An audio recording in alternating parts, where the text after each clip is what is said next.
Naman pupunta, may pre-over naman, sasamahan ka ni El Shaddai. Amen po ba? Amen po ba?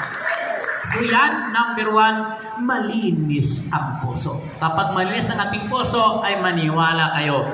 Ang Diyos ay nakangiti sa atin. Bakit? Ang sabi sa Biblia, si Elias ay tulad din natin tao. Nung manalangin siya, huwag pumatak ang ulan.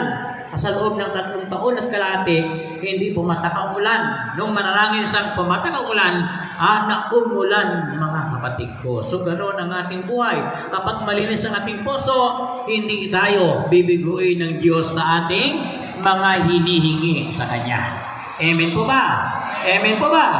Yan ang una. Pangalawa, si Kristo mababa ang loob, mga kapatid ko. Mababa ang kanyang kalooban. Lahat ng anghel sa langit lumulood sa kanya. Pagdating sa lupa, inaangkasan ng walis tampo sa ulo, sinusuntok, dinatadyakan, dinodoraan. Pero baliwala sa kanya, mga kapatid ko. Kaya sabi sa Filipos, chapter 2, verse 5, si Kristo, bagamat Diyos, sinubad niya ang kanyang pagka-Diyos at nagkatawang tao. Kaya pag mababa ang loob ng tao, nariyan kumikilos ang Diyos sa kanyang buhay. Amen po ba? Hindi ba ang isang kanal? Hindi ba kanal may dumadaloy na tubig? Saan humihinto yung tubig na galing sa kanal? Saan humihinto? Doon sa lugar na mababa. Bakit? Kasi doon ang mababa. Ganun ang buhay natin sa Diyos. Kapag mababang loob mo, ikaw ay pagpapalain ni El Shaddai. Hallelujah! Hallelujah!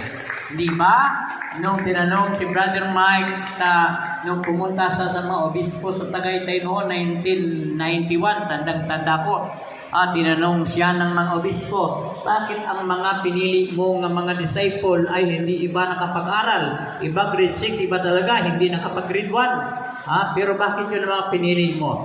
Ang sabi ni Brother Mike, hindi ako pumipili nga may pinag-aralan sapagkat ang aking pinipili yung mababa ang loob. Kasi pag mababa ang loob mo, kompleto lahat ang buhay mo, mga kapatid ko. Amen po ba?